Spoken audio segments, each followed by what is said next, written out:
കൊല വെട്ടാൻ വേണ്ടി നമ്മൾ വാഴ വയ്ക്കേണ്ടത്. നമ്മൾ 5 സെന്റേ ഉള്ളൂ. വീട്ടിന്റെ ഏതെങ്കിലും ഒരു കോണിൽ ഇല വെട്ടാൻ ഒരു വാഴ വെച്ചത്. കൊല വെട്ടണ്ട, നടാൻ പറ്റില്ല. ആ വാഴയിലേക്ക് വരുമ്പോൾ നമുക്ക് വേറൊരു കാര്യം ഉണ്ടാകില്ല. നമ്മള് കൊച്ചുകുട്ടികൾക്ക് ഏത്തൻ പൊടി കൊടുക്കാറുണ്ട് അല്ലെ, അല്ലെങ്കിൽ വാഴക്കയുടെ പൊടി കൊടുക്കാറുണ്ട്. ഏത് പൊടിയാണ് കൊടുക്കാൻ കൊടുക്കുന്നത്? ഏത്തക്ക പൊടി കൊടുക്കും അല്ലേ.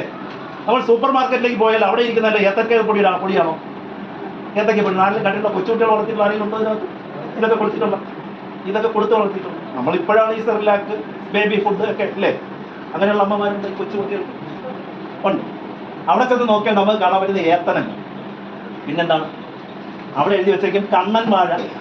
നിങ്ങൾ കണ്ടിട്ടുണ്ടാവും, അല്ലെങ്കിൽ ഇനി സൂപ്പർ മാർക്കറ്റിൽ പോകുമ്പോൾ നോക്കണം. കണ്ണൻ വാഴപ്പൊടിയാണ് ഏറ്റവും മികവുറ്റ, കുട്ടികൾക്ക് ഏറ്റവും കൂടുതൽ ദഹന പ്രക്രിയ ബെസ്റ്റായിട്ടുള്ള ഏറ്റവും നല്ല വാഴക്കായ, അല്ലെങ്കിൽ ദഹനത്തിന് പറ്റിയ അധികം രോഗങ്ങളില്ലാത്ത എന്നാൽ ഔഷധ മൂല്യം കൂടിയ വാഴയാണെന്ന് ചോദിച്ചാൽ ഏതാണ്?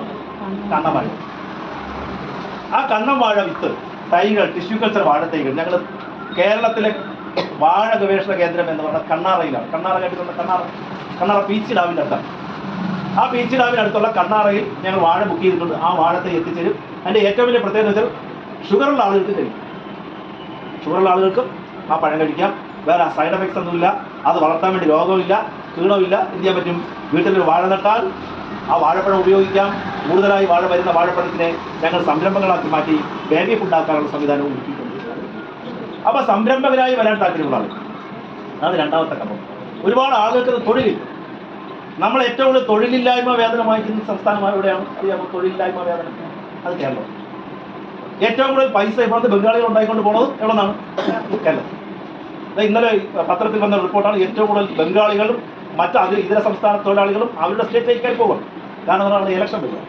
അപ്പോൾ അവർ കണക്ക് പറയുന്നതെന്ന് വെച്ചാൽ അടുത്ത 3 മാസം ഏതൊക്കെ കൺസ്ട്രക്ഷൻ മേഖല, ഹോട്ടൽ മേഖല, അഗ്രികൾച്ചർ മേഖല എല്ലാം സ്തംഭിക്കാൻ പോകുന്നതാണ്. എന്ന് പറഞ്ഞാൽ ആ ആൾക്കാർ പോയി കഴിഞ്ഞാൽ ഇവിടെ എല്ലാം ആകുന്ന അവസ്ഥയിലേക്ക്, ഇല്ലാതാകുന്ന അവസ്ഥയിലേക്ക് വരും. അപ്പോഴും നമ്മളെന്ത് ചെയ്യും? തൊഴിലില്ലായ്മ വേതനമാക്കി. അപ്പോൾ അതിന് നമുക്ക് എന്തുണ്ടാകണം? ഒരു ബദലുണ്ടാകണം എന്നുള്ളത് കൊണ്ടാണ് ജനങ്ങൾക്ക്, യുവാക്കൾക്ക്, യുവതികൾക്ക്, അല്ലെങ്കിൽ റിട്ടയർഡ് ആയുള്ള ആളുകൾക്ക്, സംരംഭം ചെയ്യാൻ ആവശ്യമായ ആളുകൾക്ക് ഇത്തരത്തിലുള്ള ബേബി ഫുഡ് ഉണ്ടാക്കാനുള്ള സൗകര്യം ഞങ്ങളുണ്ടായിരുന്നു. അപ്പോൾ ഞാൻ പറഞ്ഞത് 2 കാര്യങ്ങളും. ഒന്ന്, വീട്ടിൽ കുറച്ച് സ്ഥലമുള്ളെടുത്ത് നമുക്ക് ഇല വെട്ടാനൊരു വാഴ കൊല വന്നാൽ എന്ത് ചെയ്യാം? ആ കൊലയും. ഇനി ഒരു 5 സെന്റെങ്കിലും ഉള്ള ആളുകൾ, അല്ലെങ്കിൽ കോമൺ ആയി നമുക്ക് റെസിഡൻസ് അസോസിയേഷനുകൾക്കോ മറ്റാളുകൾക്കോ കൃഷി ചെയ്യാൻ ഒരു 5 സെന്റെങ്കിലും കോമൺ ആയി കണ്ടെത്താൻ കഴിയുന്ന സ്ഥലങ്ങളുണ്ടെങ്കിൽ അവിടെ നമുക്ക് വാണിജ്യാടിസ്ഥാനത്തിൽ കൃഷി ചെയ്യാം. ഇനി അതല്ല, ചില ആളുകൾക്ക് ഞാനീ പറയാൻ കാരണം നമുക്ക് നമ്മളുമായിട്ട് അസോസിയേറ്റ് ചെയ്യുന്ന അല്ലെങ്കിൽ നമ്മളോട് സഹകരിക്കാൻ താല്പര്യമുള്ള ആളുകൾ പക്ഷേ ഇവിടെ വന്നിട്ടുണ്ടാവില്ല അല്ലേ. അപ്പോൾ അവർക്ക് ചിലപ്പോൾ കൂടുതൽ സ്ഥലമുണ്ടാകും. ആ സ്ഥലങ്ങൾ നമുക്ക് വിട്ടുതരാൻ താല്പര്യമുള്ള ആളുകളുണ്ടെങ്കിൽ, അത്തരത്തിൽ കൃഷി ചെയ്യാൻ താല്പര്യമുള്ള ആളുകളുണ്ട്. ആ ആളുകൾക്ക് കൊടുത്തുകൊണ്ട് നമ്മുടെ പ്രദേശത്ത് ആ കൃഷിയെ വികസിപ്പിക്കാൻ നമുക്ക് കഴിയും എന്നുള്ളതാണ്. അങ്ങനെ വരുന്ന വാഴക്കൊലയെ നമുക്ക് എങ്ങനെ എടുക്കാൻ പറ്റും? ഈ സംരംഭത്തിലേക്ക്, ഈ ബേബി ഫുഡിലേക്ക് എടുക്കാൻ വേണ്ടി സാധിക്കുന്നു എന്നുള്ളത് ലക്ഷ്യം. ഇവിടെ കൗൺസിലർ എത്തിയിട്ടുണ്ട്. ഞാൻ പറഞ്ഞത് വാഴ കൃഷിക്ക് അല്ലെങ്കിൽ വാഴ നമ്മുടെ ഈ സംരംഭത്തിലേക്ക് എത്തിച്ചേരാൻ കഴിയുന്ന തരത്തിൽ കണ്ണൻ വാഴയുടെ ഒരു സ്കീമും തിരുവനന്തപുരം നഗരസഭയുടെ ഭാഗമായി നമ്മൾ ഉണ്ടാക്കിയിട്ടുണ്ട്. ആ സ്കീമിൻ്റെ പ്രയോജനം നമുക്ക് ഉപയോഗപ്പെടുത്താൻ വേണ്ടി സാധിക്കും എന്ന് നിങ്ങൾ അറിയും. അപ്പോൾ നമുക്ക് 2-3 തരത്തിൽ ആലോചിക്കാം. ഒന്ന്, വാഴയുണ്ടെന്നുണ്ടെങ്കിൽ നമുക്ക് ആ വാഴയുടെ ഉൽപ്പന്നങ്ങൾ ഉപയോഗിച്ചുകൊണ്ട് വാല്യൂ അഡീഷൻ യൂണിറ്റുകളിലേക്ക് പോകാം. ഇല്ല എന്നുണ്ടെങ്കിൽ നമുക്ക് ആവശ്യമായ സൗകര്യങ്ങളിലേക്ക് കൊണ്ടുപോകാൻ കഴിയും. രണ്ടാമത്തെ ഒരു സ്കീമാണ് സമഗ്ര പച്ചക്കറി കൃഷി. ആ പച്ചക്കറി കൃഷിയിൽ ഞങ്ങൾ തരാൻ വേണ്ടി ഉദ്ദേശിച്ചിട്ടുള്ള 2-3-4 അല്ലെങ്കിൽ ഒരാളിന് ഏതൊക്കെയാണോ കൃഷിക്ക് ആവശ്യമായത് ഇത് മുഴുവൻ കൊടുക്കാൻ വേണ്ടിയുള്ള സ്കീമുകൾ തയ്യാറാക്കി. അതിൽ ഒന്ന്, നമുക്കറിയാം, ഇന്ന് ഞാൻ വന്നപ്പോൾ തന്നെ കേട്ട ഒന്നാണ്, നമ്മുടെ പ്രദേശത്ത് സ്ഥലമില്ല. ഉള്ള സ്ഥലത്ത് കൃഷി ചെയ്യാൻ ആവശ്യമായ ചെടിച്ചട്ടിയും അതിനാവശ്യമായ പോട്ടി മിശ്രിതവും അതിനാവശ്യമായ പച്ചക്കറി തൈകളും സൗജന്യമായിട്ടല്ല, സൗജന്യം നിരക്ക് 75% സബ്സിഡി നിങ്ങളുടെ സ്ഥലത്ത് എത്തിച്ചു തരാനുള്ള സൗകര്യം ചെയ്തു. അത് കഴിഞ്ഞ ദിവസം ഒരു ഓപ്പണാണ്. നിങ്ങൾക്ക് പൈസ അടച്ചു കഴിഞ്ഞാൽ അത് നിങ്ങളുടെ പ്രദേശത്ത് എത്തിച്ചു. രണ്ടാമത്തെ ഒന്ന്, നമുക്കറിയാം, ഇന്ന് കുരുമുളക് ഉപയോഗിക്കാത്തവരായി ആരും തന്നെ അല്ലേ? കുരുമുളക് ഉപയോഗിക്കില്ല. ഞങ്ങൾ ഈ കോവിഡ് സമയത്ത് കണ്ടൊരു സംഭവമാണ്. ഞങ്ങൾ ഈ പൊന്മുടിയിൽ, നിങ്ങൾ പൊന്മുടി പോയിട്ടുള്ള ആൾക്കാർ ഉണ്ടാവില്ല, പൊന്മുടി കാണാത്ത ആൾക്കാർ, നമ്മൾ ആ കയറുന്ന സമയത്ത് ഉള്ള തേയിലത്തോട്ടം, കോവിഡ് സമയത്ത് ആ തേയിലത്തോട്ടത്തിലെ ചില പരിചരണത്തിന് വേണ്ടി എന്നെ വിളിച്ചു. അങ്ങോട്ട് കയറി പോകുമ്പോൾ നമുക്ക് കാണാൻ പറ്റും, ആ തേയിലത്തോട്ടം നിറച്ച് എന്ത് കണ്ടിട്ടുണ്ട്? കുരുമുളകും അതുപോലെ തന്നെ ഗ്രാമ്പൂ നടും. ഗ്രാമ്പൂവിന്റെ സീസണാണ്, ഗ്രാമ്പൂ പറിക്കുന്നുണ്ട്. ഒപ്പം ആൾക്കാരിൽ നിന്ന് വാരിക്കൂട്ടുന്ന ഒന്ന് ഇതിന്റെ ഇലയാണ്. ഏതിന്റെ ഇല? ഗ്രാമ്പൂവിന്റെ ഇലയാണ്. ചോദിച്ചപ്പോൾ പറയുന്നതിന്റെ റീസൺ എന്താണ്? നമ്മളീ ഉപയോഗിക്കുന്ന മസാലകളിൽ കുരുമുളകിൽ പൊടിയിൽ ചേർക്കാൻ വേണ്ടി കുരുമുളകിന്റെ ഇല, ഉണങ്ങിയ ഇല പൊടിച്ചു. നമ്മുടെ മസാലക്കൂട്ടുകളിൽ അതിന്റെ ക്വാണ്ടിറ്റി കൂട്ടാൻ വേണ്ടിയിട്ട് ആരോഗ്യപ്പൊടി ചേർക്കും, ഈ ഗ്രാമ്പൂവിന്റെ ഇലയെ പൊടിച്ചു. എന്ന് പറഞ്ഞാൽ നമ്മൾ ഈ കഴിക്കുന്നതിൽ പലതും എന്തായി തീരും? ഇത്തരത്തിലുള്ള ഉപയോഗമില്ലാത്ത സാധനങ്ങളാണ് എന്നുള്ളത് കൊണ്ട് തന്നെ പരമാവധി നമുക്കറിയാം. ഇപ്പൊ കുരുമുളകിന്റെ ഒരു നാടാണ് കേരളം, അല്ലേ? കുരുമുളകിന്റെ നാടാണ്. കുരുമുളക് വളരെ ഭംഗിയായി ചെയ്യാൻ പറ്റുന്ന ഒരു നാടാണ് കേരളം. അതുകൊണ്ട് തന്നെ നമുക്ക് സ്ഥലമില്ല, അല്ലേ? കുരുമുളക് നടാൻ സ്ഥലമില്ല. അതുകൊണ്ട് തന്നെ എല്ലാ കാലവും കൃഷി ചെയ്താൽ നമ്മുടെ വീട്ടിൽ എല്ലാ ദിവസവും കുരുമുളക് കിട്ടുന്ന നമ്മുടെ സ്കീമിൽ അവൈലബിൾ ആണ്. ആ കുറ്റി കുരുമുളകും നമുക്ക് നട്ടുപിടിപ്പിക്കാൻ ആവശ്യമായ പദ്ധതി നമുക്കറിയാം. ഒപ്പം നമ്മൾ നഗരസഭയുടെ ഏറ്റവും വലിയൊരു പ്രൊജക്റ്റായി ഇംപ്ലിമെന്റ് ചെയ്യാൻ തുടങ്ങിയിട്ടുള്ള ഒരു സ്കീമാണ് ഫ്രൂട്ട് സിറ്റി. നമുക്ക് പച്ചക്കറിയും മറ്റു സസ്യങ്ങളുമാണ് നട്ടാൽ എന്നുള്ളത് കൊച്ചു അസുഖങ്ങൾ വരാൻ സാധ്യതയുണ്ട്. ചെറിയ അസുഖങ്ങൾ വരും. നേരത്തെ ഇവിടെ പറഞ്ഞതുപോലെ രോഗങ്ങൾ വരും, കീടങ്ങൾ വരും, അങ്ങനെ ഒട്ടനവധി പ്രശ്നങ്ങൾ വരും. ഈ പച്ചക്കറി കൃഷി ചെയ്താൽ ആ പച്ചക്കറി കൃഷി ചെയ്യുന്ന ആളുകൾക്ക് മാത്രമായി നമുക്ക് എന്ത് ചെയ്യാം? നമുക്ക് മാത്രമായി അവരെ സഹായിക്കാൻ ആവശ്യമായ പരിശീലന പരിപാടി ചെയ്തു തരാം. എന്തൊക്കെയാണ് ഇഷ്യൂ? നേരത്തെ ഇവിടെ പറഞ്ഞു, നട്ടപ്പോഴത്തേക്കും ചെറുതായി രോഗം വന്നു, കീടം വന്നു. ആ കീടം വന്നതിന് നശിച്ചു പോയി. നമുക്കറിയാം, പഴവും പച്ചക്കറിയും നടുമ്പോഴത്തേക്ക് പച്ചക്കറി നടുമ്പോൾ പ്രധാനമായും ശ്രദ്ധിക്കേണ്ട കുറച്ച് കാര്യങ്ങൾ ഈ പരാജയപ്പെട്ട ആളുകൾക്ക് വേണ്ടി പറഞ്ഞു. ഒന്ന്, നമ്മൾ പച്ചക്കറി നടുമ്പോഴത്തേക്ക് ഏറ്റവും പ്രധാന പ്രശ്നമായി കാണുന്ന ഒന്ന് എന്താണ്? പച്ചക്കറി ചെയ്യുന്ന ആളുകൾ എന്തായിരിക്കും? അസിഡിറ്റി വരും. പിന്നെ വെള്ളീച്ച ഒരു പ്രശ്നമാണ്. പിന്നെ മുഞ്ഞ ഒരു പ്രശ്നമാണ്. പിന്നെ കറിവേപ്പില പുഴു വരുന്നു. പിന്നെ വൈറ്റ് കളറിലൊരു സാധനം വരുന്നു. പിന്നെ ഒരു വെളുത്തൊരു സാധനം വരും. പിന്നെ എന്താ വരുന്നത്? ഏതിലാണ്? ഇലകളിൽ ചെറിയ മഞ്ഞളിപ്പോ നശിച്ചു. പിന്നെ ഇതുകൊണ്ടൊക്കെയാണ് നമ്മൾ പച്ചക്കറി ചെയ്യാൻ ബുദ്ധിമുട്ട് വരുന്നത് എന്നറിയാം. നമ്മൾ അറിയണം, നേരത്തെ ഇവിടെ പറഞ്ഞ അസിഡിക്കാണ് മണ്ണ്. നമ്മുടെ കേരളത്തിലെ മണ്ണിന്റെ ഏറ്റവും വലിയ പ്രത്യേകത എന്താണെന്ന് ചോദിച്ചാൽ അസിഡിക് സോയിലാണ്. നമ്മൾ ഏത് കൃഷി ചെയ്താലും അതിൽ ഈ അസിഡിറ്റിയെ കുറയ്ക്കാൻ ആവശ്യമായ സാധനങ്ങൾ ഉപയോഗിക്കും. അങ്ങനെ അസിഡിറ്റി കുറയ്ക്കാൻ ആവശ്യമായ സാധനങ്ങളായി നമ്മൾ ഉപയോഗിക്കുന്നത് ഒന്നുകിൽ കുമ്മായം ഉപയോഗിക്കും, അല്ലെങ്കിൽ ഡോളോമൈറ്റ്. ഇത് രണ്ടും നമ്മുടെ ഓഫീസിലാണ്. കൃഷിഭവനിൽ തിരുവനന്തപുരം നഗരസഭയുടെ സ്കീമിന്റെ ഭാഗമായി അവൈലബിൾ ആണ്. ഇത് വാങ്ങി ഉപയോഗിച്ചാൽ നമുക്ക് എന്ത് ചെയ്യാം? ഈ പറയുന്ന മണ്ണിന്റെ അസിഡിറ്റിയെ മാറ്റാൻ വേണ്ടി. മറ്റൊന്ന്, നേരത്തെ പറഞ്ഞ വെള്ളീച്ച. ഈ ഇലയുടെ അടിയിൽ വെളുത്ത് കാണുന്ന ഒന്ന് വെള്ളീച്ച. വേരിന്റെ ചുറ്റും വെളുത്തതായി കാണുന്നു. മറ്റൊന്ന് പറഞ്ഞ് മഞ്ഞളിപ്പാണ്. പല ചെടികൾക്കും പലതരത്തിലാണ് ഇത്തരത്തിലുള്ള അസുഖങ്ങൾ വരുന്നത്. പ്രധാനമായും വെള്ളീച്ച വരുന്ന ഏതൊക്കെ ആയിരിക്കാം? കത്തിരി, തക്കാളി, മുളക്. പിന്നെ വീട്ടിൽ പേര ഉണ്ടെങ്കിൽ അത്, വീട്ടിൽ പപ്പായ ഉണ്ടെങ്കിൽ അത്, വീട്ടിൽ മരച്ചീനി ഉണ്ടെങ്കിൽ അത്, ഇതിലെല്ലാം ആരുണ്ടാവും? വെള്ളീച്ച കാണും എന്നുള്ളതാണ്. നമ്മളിപ്പോൾ ഈ ഇവിടെ നോക്കിയാൽ, തെങ്ങിനെ നോക്കിയാൽ, ഈ തെങ്ങിന്റെ മണ്ട മുഴുവൻ കറുത്ത് കാണും. കറുത്തിട്ട് ഒരു ഇല മുഴുവൻ കറുത്ത് കാണും. ഇത് വെള്ളീച്ചയുടെ പ്രശ്നമാണ്. ഈ വെള്ളീച്ചയെ കൺട്രോൾ ചെയ്യാൻ ഏറ്റവും എളുപ്പമാർഗ്ഗം, പച്ചക്കറി കൃഷി ചെയ്യുന്ന ആളുകൾ യഥാർത്ഥത്തിൽ അധികം കീടനാശിനികൾ ഉപയോഗിക്കേണ്ട ആവശ്യമില്ല എന്നറിയാം.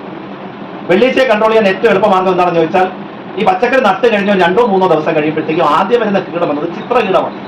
ചിത്രകീടം കണ്ടിട്ടുണ്ടോ? നമ്മുടെ ചെടി അങ്ങോട്ട് വളർന്ന് തുടങ്ങുമ്പോൾ തന്നെ ആദ്യത്തെ ഇലകളിൽ ഇങ്ങനെ ചെറിയ വര പോലെ കാണുന്ന സാധനമാണ് ആരെന്ന് പറഞ്ഞാൽ ചിത്രകീടം. അതൊരു കീടമാണ്. ഇത് ആദ്യം ഒരു മൈനർ പെസ്റ്റ് ആകുന്നത് ഒരു മേജർ പെസ്റ്റ് ആയിട്ട് മാറി. മേജർ പെസ്റ്റ് എന്ന് പറഞ്ഞാൽ അത് നമ്മളെ രോഗകരമായി മാറ്റുന്ന തരം കീടമായി മാറി. അപ്പോൾ നമ്മൾ ചെയ്യേണ്ടത്, ആദ്യം കാണുന്ന ആ ചിത്രകീടത്തിനെ തന്നെ അങ്ങ് വെട്ടിമാറ്റിയാൽ എങ്ങനെ കൺട്രോൾ ചെയ്യാൻ പറ്റും? ആ ചിത്രകീടത്തെ കൺട്രോൾ ചെയ്യാൻ പറ്റും. 2, ഇല. നമ്മൾ തുടക്കത്തിൽ ചെടി നട്ട് തുടങ്ങുമ്പോഴാണ് കൂടുതലായി വെള്ളീച്ചയുടെ ആക്രമണം കൂടുതലായി കാണും, അല്ലേ? ഇത് എപ്പോഴാണ് ഈ ചെടികളിലേക്ക് ഈ കീടങ്ങളും രോഗങ്ങളും വരുന്നതെന്ന് അറിയാമോ? കൂടുതലായും ഈ കീടങ്ങളാണ് രോഗങ്ങളെയും കൊണ്ടുവന്ന് സമ്മാനിച്ചിട്ട് പോകുന്നതെന്ന് അറിയാം. കീടങ്ങളാണ് ആരെ കൊണ്ടുവരുന്നത്? രോഗങ്ങളെയും കൊണ്ടുവരുന്നത്. ഈ വെള്ളീച്ചയുടെ ഒരു കുഴപ്പം, യവൻ അടിയിൽ വന്നിരുന്ന് അല്ലെങ്കിൽ ചെടിയിൽ വന്നിരുന്ന് നീരൂറ്റി കുടിച്ച് അവിടെ ഏതെങ്കിലും ഒരു അസുഖത്തിനെ സമ്മാനിച്ച് യവ അടുത്ത ചെടിയിൽ പോയിരിക്കുമ്പോഴത്തേക്കും എന്ത് പറ്റും? ആ ചെടിയിലേക്ക് സ്പ്രെഡ് ചെയ്യും. അപ്പൊ നമ്മൾ അറിയേണ്ട കാര്യം, ഇലയെ ഒന്ന് മറിച്ച് നോക്കിയാൽ ആ ഇലയിൽ വെളുത്ത ചുറ്റും ഒരു എറിഞ്ഞു പൊള്ളിച്ച് ചുറ്റും ഒരു വലയം പോലെ കാണുന്നുവെങ്കിൽ നമ്മൾ അറിയണം എന്തുകൊണ്ട് അതിനകത്ത് വെള്ളീച്ചയെ വരാനുള്ള തുടക്കമാണ്. ആ വെള്ളീച്ചയുടെ മുട്ടയാണ് ഇവിടെ കാണുന്നത്, ആ കൂട്ടമായി കാണുന്നത്. ഒരു പ്രാവശ്യത്തെ മുട്ട വിരിഞ്ഞിറങ്ങിൽ ആയിരക്കണക്കിന് എന്തായി മാറി? വെള്ളീച്ചയായി മാറി. ഈ വെള്ളീച്ച അവിടെ അസുഖം കൊടുത്തതിന് ശേഷം അടുത്ത ചെടിയിൽ ചെന്നിരിക്കുമ്പോഴത്തെ എന്താ മാറി? ആ ചെടിക്ക് അസുഖം വന്ന് ആ ചെടിക്ക് ഇല്ലാതായി പോകുന്ന. എന്ന് പറഞ്ഞാൽ നമ്മൾ പച്ചക്കറി നട്ടാൽ ആകെ ചെടിക്ക് ചെയ്യേണ്ട ഒരു കാര്യം ആ ചെടിയുടെ അടുത്തേക്ക് വല്ലപ്പോഴും ഒന്ന് ചെല്ലണം, പിന്നെന്ത് ചെയ്യണം, ആ ചെടിയെ ഒന്ന് തലോടണം എന്നുള്ളത്. എന്ന് പറഞ്ഞാൽ അതിന്റെ ഇലയൊന്ന് ആദ്യത്തെ ഇലകളൊന്ന് മറിച്ച് നോക്കിയാൽ അറിയാൻ പറ്റും അതിന്റെ അടിയിൽ ഏതെങ്കിലും തരത്തിലുള്ള കീടങ്ങളുണ്ടെങ്കിൽ നമുക്ക് അതിനെ കണ്ടുപിടിക്കാൻ കഴിയുന്നു എന്നുള്ളത്. നേരത്തെ ഇവിടെ പറഞ്ഞു എന്താണ്, ചെറിയ തരത്തിലുള്ള കീടങ്ങൾ വന്ന് നീരിപ്പിക്കുന്നു അല്ലെ. ആ കീടത്തിനെ നമുക്ക് ആദ്യ സമയത്ത് കാണാൻ പറ്റില്ല, വളരെ വെള്ളത്തുള്ളികൾ പോലെ ഇരിക്കും, പിന്നീട് എന്തായി മാറും, ചെറിയ പേനുകളായി മാറും. അതിൽ നീരിട്ട് കുടിച്ചിട്ട് ആ പിന്നെ കത്തിയിലും വെണ്ടയിലും ഒക്കെ മുഴുവൻ നീരിട്ട് കുടിച്ച് നശിച്ചു പോകുന്ന അവസ്ഥയിലേക്ക് വരും. അപ്പൊ അതിനെയും നമുക്ക് എളുപ്പത്തിൽ കൺട്രോൾ ചെയ്യാൻ പറ്റുന്നത് എങ്ങനെയായിരിക്കും, ജസ്റ്റ് മറിച്ച് നോക്കിയാൽ അല്ലെങ്കിൽ വൈകുന്നേരങ്ങളിൽ ആ പ്രദേശത്ത് നടന്നാൽ ഏതെങ്കിലും തരത്തിലുള്ള ശലഭം അതുവഴി പറക്കുന്നുണ്ടെങ്കിൽ നമുക്കതിനെ കണ്ടുപിടിക്കാൻ പറ്റും. വളരെ സിമ്പിളായി നമുക്കതിനെ ഹാൻഡിൽ ചെയ്യാൻ പറ്റും എന്ന്. ഇനി വെള്ളീച്ച വന്നാലോ, വെള്ളീച്ചയെ കൺട്രോൾ ചെയ്യാൻ നമുക്ക് മഞ്ഞക്കണി ഉപയോഗിക്കും അല്ലേ. മഞ്ഞക്കണി എന്ന് പറഞ്ഞാൽ ഒന്നുമില്ല, മഞ്ഞ ഷീറ്റാണ്. ആ ഷീറ്റിൽ ഒരു പശ വരട്ടിയിട്ടുണ്ട്.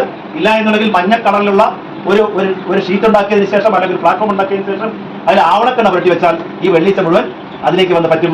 ഇനി പച്ചക്കറി കൃഷി ചെയ്യുന്ന ആരെങ്കിലും ഉണ്ട് എങ്കിൽ, വെള്ളീച്ച വന്നിട്ടുള്ളവരുണ്ടെന്നുണ്ടെങ്കിൽ കൃഷിഭവനിലേക്ക് വന്നാൽ നിങ്ങൾക്ക് ആവശ്യമുള്ള മഞ്ഞക്കണി സൗജന്യം എടുത്തു തരാൻ ഞങ്ങൾ സംവിധാനം. അപ്പൊ പച്ചക്കറി കൃഷി ചെയ്യുന്ന ആളുകളുടെ ഏറ്റവും വലിയൊരു പ്രശ്നം പരിഹരിക്കാൻ നമുക്കൊന്ന് ഇത്തരത്തിലുള്ള സംവിധാനങ്ങൾ ഉപയോഗപ്പെടുത്താം. 2, വെള്ളം ഒഴിക്കുമ്പോൾ നമുക്ക് ചെടിക്ക് വെള്ളം ഒഴിക്കും അല്ലേ. ചെടിക്ക് വെള്ളം ഒഴിക്കുമ്പോഴത്തേക്കും നമ്മൾ ചെടിയിലേക്ക് വെള്ളം ഒഴിക്കുന്നത് എങ്ങനെയായിരിക്കും, ചെടി പച്ചക്കറി ചെയ്യുന്നവർ ഹോസിന് അല്ലേ പൊക്കി വെച്ചിട്ട് വെള്ളം സ്ട്രോങ് ആയി ഒഴിക്കാറാണ് സാധാരണ ഇപ്പോൾ. അങ്ങനെ സംഭവിക്കുമ്പോൾ എന്താ, ഈ മണ്ണിലുള്ള ചില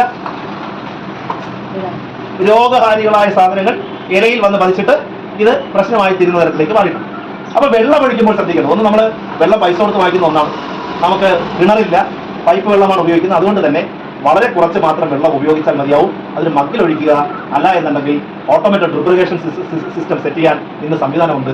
നമുക്ക് വീടില്ലാത്ത ആളുകൾ അല്ലെങ്കിൽ തിരുവനന്തപുരത്ത് നിന്ന് മറ്റ് സ്ഥലങ്ങളിലേക്ക് പോകുന്ന ആളുകൾക്ക് ഓട്ടോമാറ്റഡായി ഡ്രിപ്രിഗേഷൻ ചെയ്യാൻ ആവശ്യമായ സൗകര്യവും തരും.